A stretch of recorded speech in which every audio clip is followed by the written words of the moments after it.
Okay, we're going to go ahead and get started. It is 7 o'clock, and we are going to jump right in there. Today's buyer is so much more advanced than ever before because they have so much information at their fingertips. And as a real estate professional, it is my job to help buyers separate fact from fiction. But also, it's my job to ask a bunch of questions because I want to understand what makes a buyer feel confident about writing an offer on a home and what scares them the most about competing in real estate. I also know and understand that buyers are completely worried about overpaying for a home. So it is my job again to help come up with a strategy so that the buyer feels safer and is positioned to win. Today, we're going to be talking about how to find the right home, how to write strong offers, and how to negotiate confidently and win. So, how to win in today's market: find, offer, negotiate, and close. All right, so week 9, we're here. There is a 4-part winning formula, okay, to win at this real estate game. There's a smart selection in the actual property, submitting a strategic offer, skilled negotiation, and a strong execution. And when all 4 of these parts align, that's how you win. The biggest mistake that a lot of buyers make is they buy based on emotion instead of strategy. Most buyers will fall in love with the finishes in the home, but strategic buyers will evaluate the function of the home, the possible resale value of the home, and the risk. The goal isn't just a pretty house, it's a smart purchase. That's when you win. So we have to first define what right is, because the right home is the home that is budget aligned, that fits your lifestyle, that has strong resale value, and that has manageable risks. Now let's go back for a minute for resale value. No one in the real estate industry can say, hey, in 2 years, you'll be able to sell your home for $40,000 more. We can look at information to kind of see like how much the equity has grown over time, but we can't promise you that. However, there are some key factors to look at when you're trying to determine if a community has a strong resale, if the homes have typically strong resale values, and we'll go over that. So before you present an offer, you want to ask a couple of questions to make sure, again, that you put yourself in the best possible position to win. And these are questions that your agent, which is why it's important to have a realtor, these are questions that your agent can find out for you. So you want to make sure that you understand, is the property even vacant? Have there been any price reductions on the property? What are the comps that support the price? As a buyer, you want to know that homes similar to the one that you're purchasing in the area that you're purchasing in hasn't sold for less than what you are purchasing your home for. Because if so, you could possibly be paying too much. But let's also take into consideration outliers, okay? So an outlier is basically a sale that does not reflect the true market value of the neighborhood. So if you are scrolling through your CMA that your agent will have provided and you see a home that sold for way less than everything else, it can feel like, wait, why can't I get a deal like that? But that's a great question. But here's what's really going on. That low price that you're seeing is usually the exception and not the rule. It's not what most homes are selling for. It's just one situation that was different. So I can break down why this happens. It could be the condition of the home. The home may have needed major repairs like foundation issues, roof problems, fire or water damage. So because the seller didn't want to put all this money into getting all this work done, they sold as is. It could also be a off-market property or private sale. Sometimes homes are sold to family members or friends without being fully exposed to the market, which means it didn't get competitive offers to drive the price up. It could also be a distressed situation. Things like foreclosures, short sales, divorce situations. The seller may have needed to sell quickly and not for top dollar. But it could also be an investor deal. So some investors buy homes in bulk or cash deals. They offer a quick close, and also to make their transaction more appealing to the seller, they won't ask them to do any repairs. So in return, the seller may take less money for speed and convenience. Why this matters for you as a buyer is I always want to protect you from making the wrong assumptions. And I don't want you to assume that a home that sold for $250,000 and all the other homes in the community sold for $300,000. I don't want you to assume that that's the way, because that $250,000 sale is not the true value. It's just an outlier, plain and simple. We don't make decisions based on the exception. We base it on the pattern of the market, which is why I look at multiple comparable sales. I look at trends in the neighborhood, condition, timing, and demand. And I put all this in a report so you have that data and you can look at that as well to make a more informed decision, so that you don't overpay, but you also don't miss out on a home because of misleading data. My job is to really break this down for you so that you're not guessing at any point in time, because online everything can look like a deal, right? But I help you understand what's a real opportunity and what's just an outlier. Now, here's some things to look for when evaluating a home to purchase. You want to definitely make sure that you understand the location quality, because that component cannot be renovated. You hear in real estate, location, location, location. So it's important to understand that. Is it near a major highway, or is it tucked away? Is it by a railroad track? That's important. What's surrounding the home? Are apartments surrounding the home? Is there commercial space? Is there open land? Are there any future developments planned? How long are the average days on market for homes in the neighborhood? And is the resale demand strong? If you are in a resale community, your agent is going to be able to answer those questions for you and more. The community is pretty new. You don't always know what the future developments are.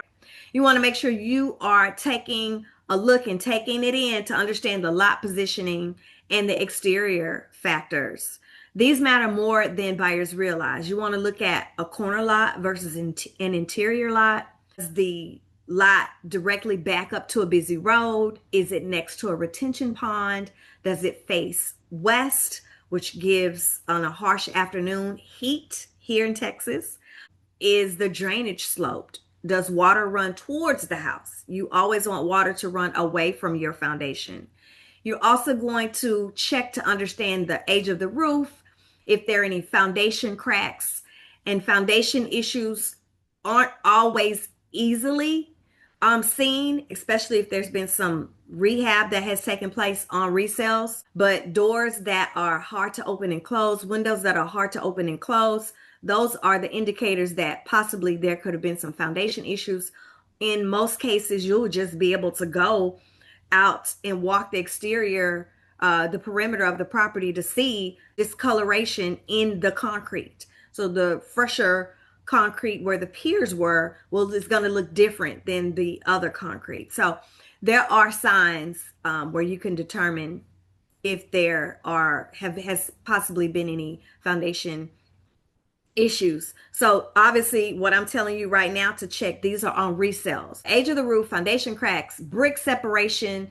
That's also another indicator that there could be foundation issues. What's the condition of the fencing, right? These privacy fences in Texas have those good neighbor fences on for the most part. And so if the pickets face towards you, those are your responsibility.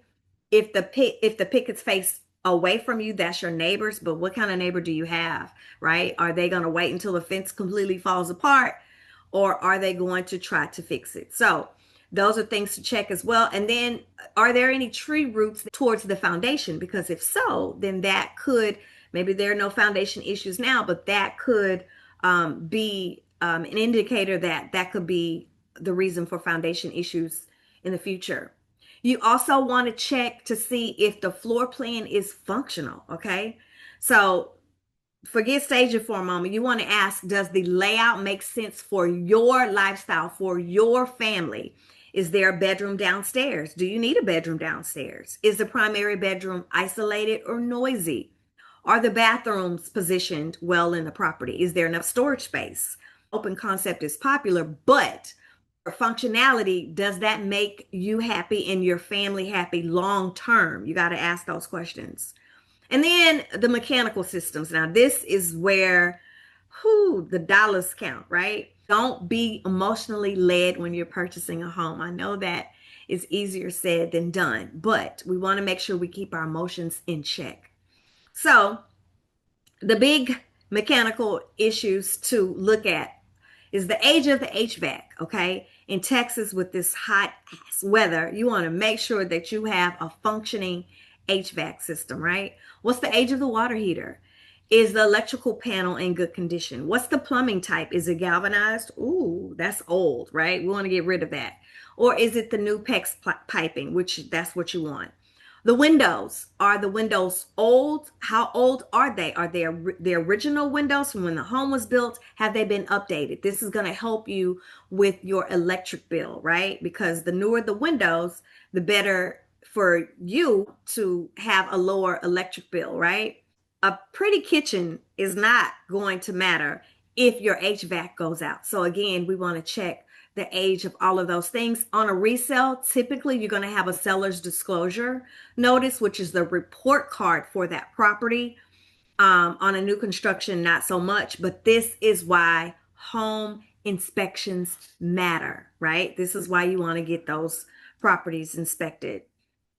Now, another sign that you want to make sure that you're looking for is signs of deferred maintenance. Okay, this tells you how the homeowner felt about the property, what type of pride they took in the property, how they treated the property. You want to look for peeling paint, stained ceilings, because that will be an indicator of water leaks. Just because there was a water leak, it could have been fixed. And just maybe they didn't paint it, but these are all questions that we want to make sure we get answers to. Soft spots in the floor, musty smells, patchy repairs. If small things were ignored, it makes you wonder, did they take care of the big things? So these are all questions we want to make sure we are letting dance in our head as we're looking at the property. And then renovations, cosmetic versus structural. We want to find out, listen, who did these updates? Was it Uncle Tom Tom? Maybe Uncle Tom Tom is good, but if it's repairs like foundation and roof, those things, they need to pull permits with the county to make sure that those things are permitted and done properly. So were the updates permitted? If not every update requires a permit. Changing carpet does not require a permit. Changing a roof, adding new windows, those things, especially if you're in a wind zone 2, which is where we are in Brazoria, you want to make sure you get those things permitted. Are the cabinets installed properly? Am I going to open a cabinet and worry about them falling if there wasn't proper bracing? Is there tile that's cracking? Not to say that if you see a cracked tile, oh, it's an issue. There's foundation work. There was foundation work done that hasn't been disclosed. That's not necessarily the truth. You can drop something on tile and it could break. We know that. It could chip. But we want to get, again, answers to as many questions as we can. Were load-bearing walls removed properly? Now, we see all this stuff going on HGTV where they're always moving walls and taking walls in and out. But listen, we know that those flips are not always quality. They show us nice and pretty, but it's only in most cases when we start researching to find out, oh my God, that pretty flip that they had on HGTV, Baby, the house fell down. We want to make sure that you are not purchasing something that a flipper just put lipstick on a pig on. All right. And then you want to find out about the noise and the surroundings of the property. So just stand still while you're in a property that you're interested in. Just stand still for 60 seconds during a showing and just listen. Just take in the sounds. Ooh, okay. Is there highway noise? Again, is it by a train track? Are there loud ass mother barking dogs? Is it near commercial deliveries?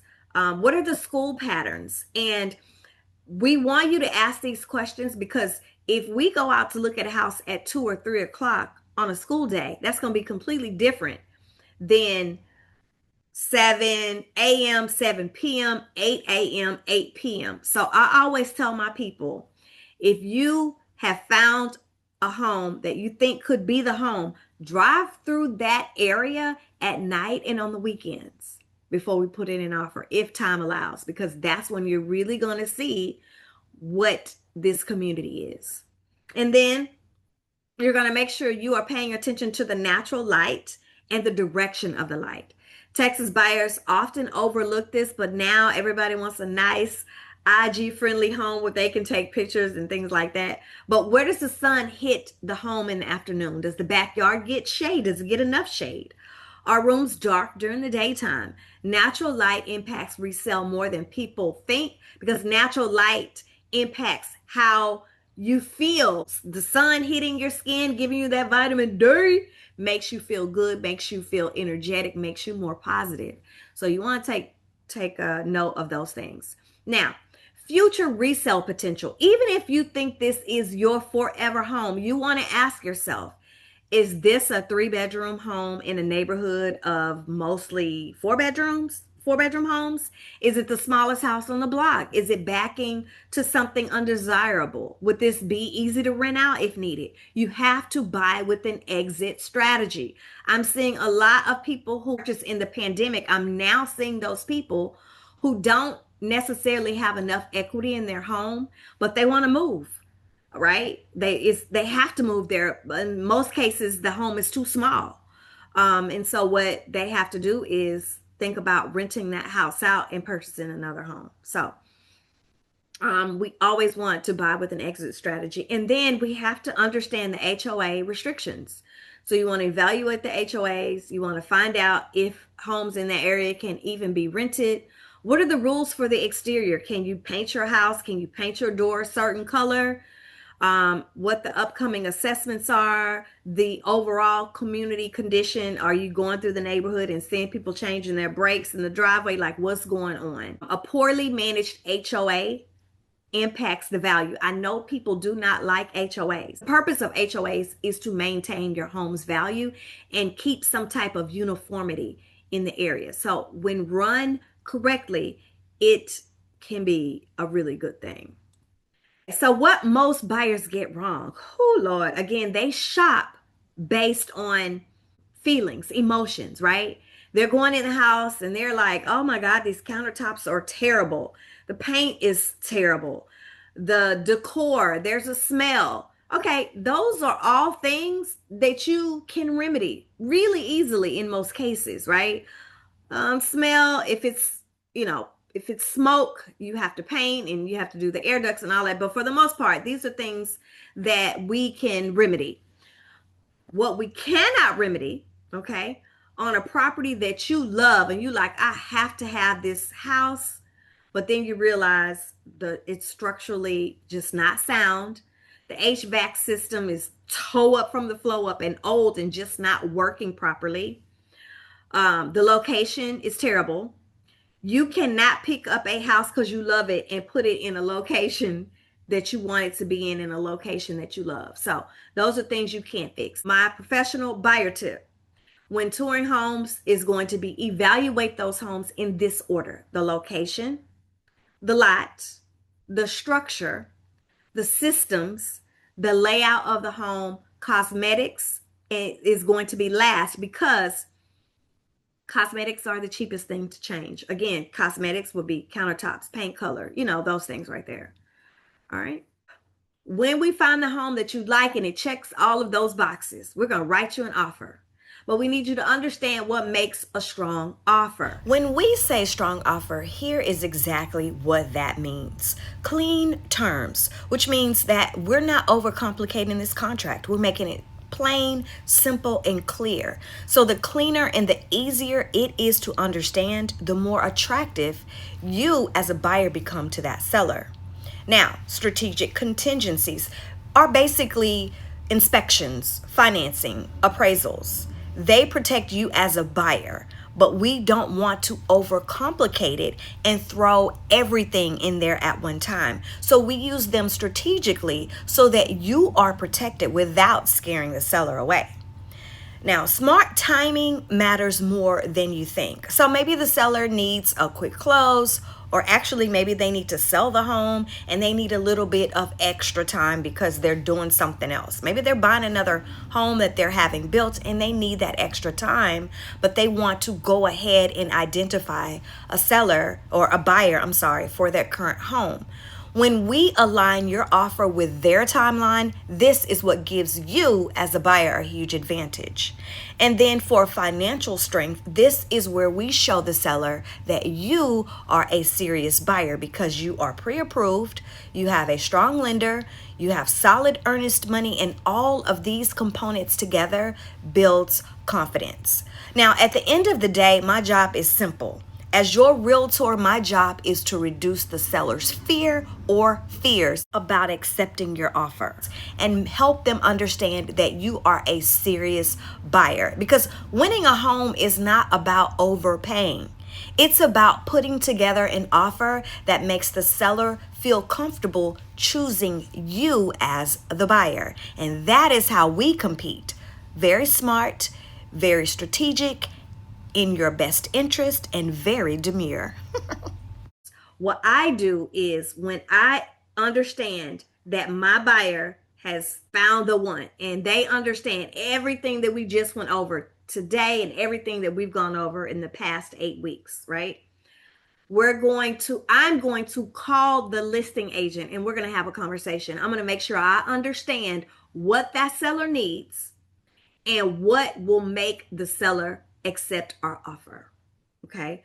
I don't represent the seller, I represent the buyer. So my buyer's best interest is always the focal point, but I need to understand how I can merge these two worlds. Also, let's talk about earnest money and option period strategy. I know we talked about that 2 weeks prior.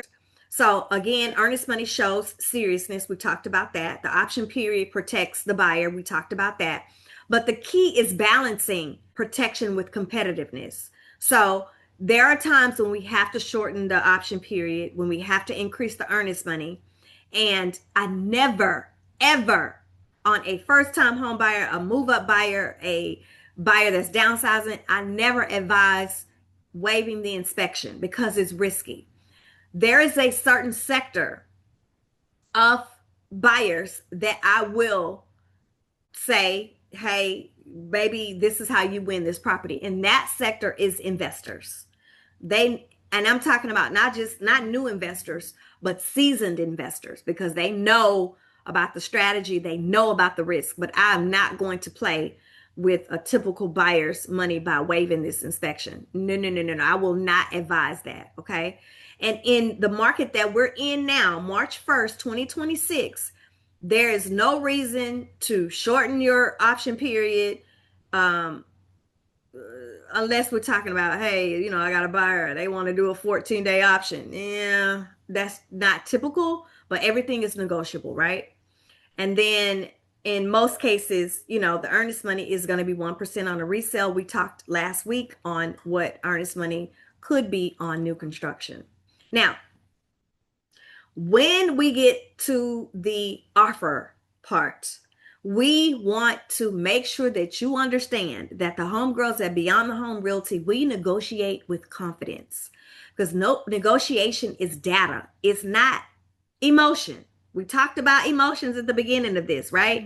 And it's always facts over feelings with us and our clients. We make sure they understand that. And we're confident in that because we are prepared, because we've done this, and we will have prepared you on the purchase of this property. You're going to make sure you know everything that's involved, and you're going to make sure you know this property up and Upside down, down. in and out, front and back. Mm-mm. So we're going to make sure Inside that out. you understand And comps, to round, understand round, what homes upside that are down. similar to the one that you are thinking about purchasing, what those comps are. We're going to make sure that we are leveraging the inspection information, the inspection findings. We're going to understand that what the market conditions are at the time, right? So the market conditions are pretty much going to be our driver. And when I'm talking about market conditions, I'm talking about, for the most part, if it's a buyer or seller's market, what's typically being done in the current market that we're buying in. We're going to understand those conditions. We're also, like I told you, I'm going to call the listing agent because I want to understand the seller's timeline. What moves them to chorus to where they want to accept our offer? We do not negotiate nervously, and we don't let y'all negotiate nervously. We are prepared, so that is why we're confident. And what we actually negotiate on behalf of our clients, we negotiate not just price, because it's not all about price. We negotiate repairs, closing costs, assistance, rate buy downs, appliances, possession timing, all of those things. Because in this market, negotiation is not aggressive, it is intelligent. Okay. So, knowing all there is to know, on taking the time to understand that property, to understand the market that that property is situated in, to understand what what the buyer's makeup is, what their financial makeup is, and we know that because we've already spoken to the lender, so we know what is going on with our buyer. We put all these pieces together, and we are ready to get a transaction underway. For the inspection leverage, listen, you can use that. Don't abuse it, but we use it. So when a buyer comes to me and we look at a property and they decide this is the property I want, it's 300. We want to offer 270. I'm looking, okay, let me look at the comps. Okay, well, that's not supported because a home similar to this, similar to the square footage, similar to the year built, all of those things sold for higher than what you want to offer. Now, I don't like to lowball. I have done it. And trust me, if it makes sense, I will do it. But when you are lowballing, you run the risk of pissing the seller off to where they don't even want to entertain anything you have to say. So you want to be smart, right? Because we know that negotiating to get the offer accepted is part one. Part two is negotiations after the inspection, during the inspection period. Okay. So after inspections, after we have that beautiful report and we know more about this property, now we can request repairs, we can request credits for the buyer, we can renegotiate the sales price, or you can put Jack in front of Jill and just walk away, right? The inspection period is not just about defects, it's about positioning you and knowing when to push and when not to, okay? So, the power that nobody talks about that I just spoke on is the power to walk away. Don't walk away. You better walk away if the inspection reveals major issues and the seller doesn't want to try to get it fixed. If the appraisal gap is too large, if the seller refuses fair negotiations, and if the taxes make the payment unrealistic. You better walk, okay? Walk away. And I'm going to be the one who is your cheerleader saying, this just may not be the house for you. But what that means is if that is not the house for you, there's still work to do because we're going to find the house that is. Also, we understand that appraisals do sometimes come in low. But again, you got the negotiators in your corner because if the negotiations are contingent on the low appraisal, if the appraisal happens to come in low, which is why, let me go back, which is why we provide comps upfront to you before we even get into the actual transaction, okay? we are going to provide, we're looking at comps ourselves to make sure that home is properly priced. All right. And so what happens is if an appraisal comes in low, your girls, the home girls, we know that there are options. So we're going to renegotiate the price. Okay. That's going to be the first thing we do is, okay, the appraisal came in, the house is listed at 300, the appraisal came in at 290. We're not going to pay that gap. We need you to come down to 290 or we can't buy the house in most cases, right? Because if you still want that house, you're going to have to come up with that difference of, in this case, 10,000. Plus you still got to pay all of your closing and down payment. You know that we can challenge the value. We know how to do that. And we also know, again, these boots are made for walking, and that's just what we'll do. All right. This is where representation matters most. A bad negotiation at this level where the appraisal is can cost you thousands, and a bad negotiator can cost you thousands. So who you work with does matter. Why do you want a realtor on your side? Well, you don't want to just any realtor. You want a good one. You want someone that you have vetted, someone that you know is going to fight for you and not just look to collect a check when it's time for closing. Because builders for new construction, those salespeople that work in the office, baby, did I tell you that they work for you? Did anybody tell you that they work for you?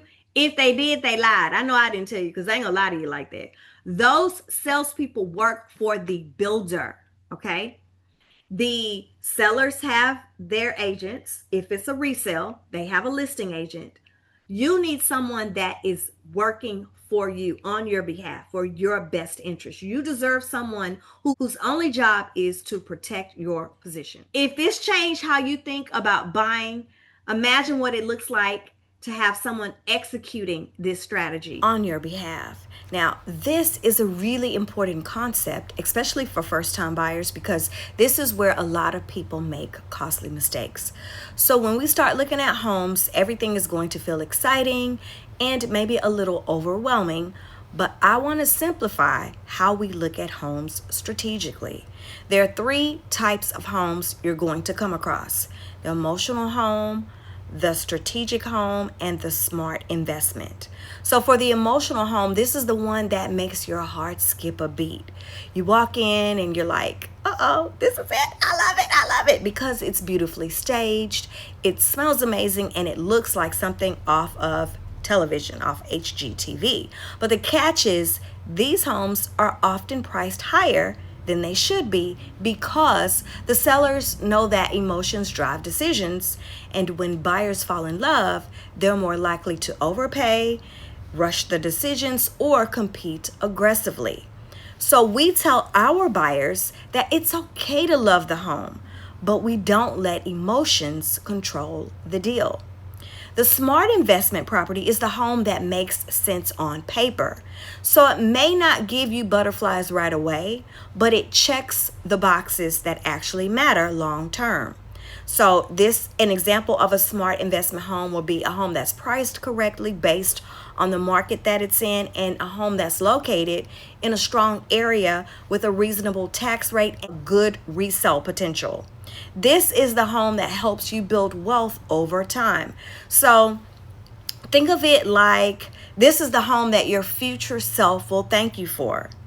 And then there's the home for the strategic win, which is where experience and strategy really come into play. These are homes that are positioned for opportunity. And examples of strategic win homes will be homes that have been on the market a little longer, where the seller may be a little bit more motivated to get it out of their pockets, and homes that have seen price reductions already, and homes that have less competition. This gives us room to negotiate on your behalf and potentially get a really great, solid deal. And this is where you can sometimes pay less, get seller concessions, and negotiate repairs or closing costs. The name of our brokerage is Beyond the Home Realty because we really are with you beyond the closing table. So I want you to understand that you have a friend. You got a friend in me. Okay. You do have a friend in us. So many of our clients treat us like family, and we treat them like family. We love that because we are really fortunate enough to be able to be in a position where it's not all about the dollar. Okay. We really want to make sure we can lay our head on our pillow at night and understand that we did a really good job and that you are happy with what we did. Now, from there, do we have any questions? Any questions? Any questions at all? If there's a question of my heart, Y'all can unmute yourselves you if you like. got it. No, ma'am, from SB. Okay. Okay. Greg, do you have any questions as the lender on the call? Okay. Greg's his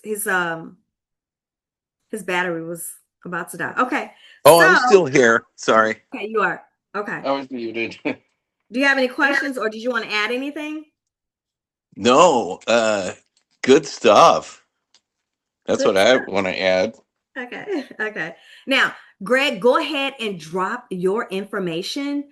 So if anyone has any real estate related questions regarding financing, they know how to get in touch with you. Because remember, we are also posting these on Facebook.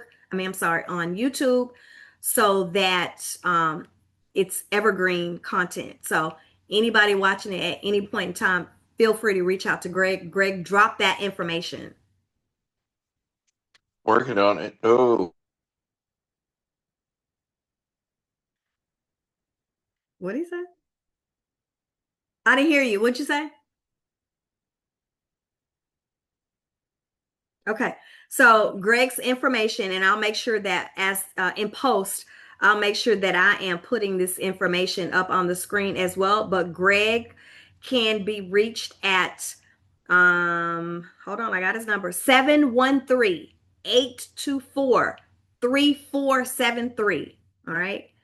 713-824-3473 is his number. You can call or text him, and he does a really good job about returning calls and emails and texts and those things. And he's highly communicative, and that is what I do appreciate about him. And he knows his damn numbers. Okay, he knows his sure. Okay, works really well with veterans as well.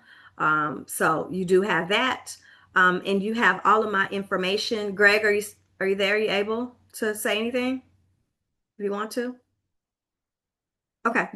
Well, I am your homegirl. Again, I'm Daphne Brown, the broker owner of Beyond the Home Realty. I want to remind you that past courses are now available to watch the replays on YouTube. Okay. And so you can check us out there. I will drop a link so you'll be able to get to that playlist. But I want to remind you all that your homegirl, Daphne Brown, is always ready and willing to enable you to find your way home. Till next week, guys.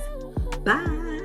If you would like to join us live in our Wednesday webinars, I am posting the QR code here. We'd love to have you. Additionally, to catch up on all of the past webinars in this series, feel free to click this link to check out the playlist. And please don't forget to like, comment, and subscribe to the channel. Bye.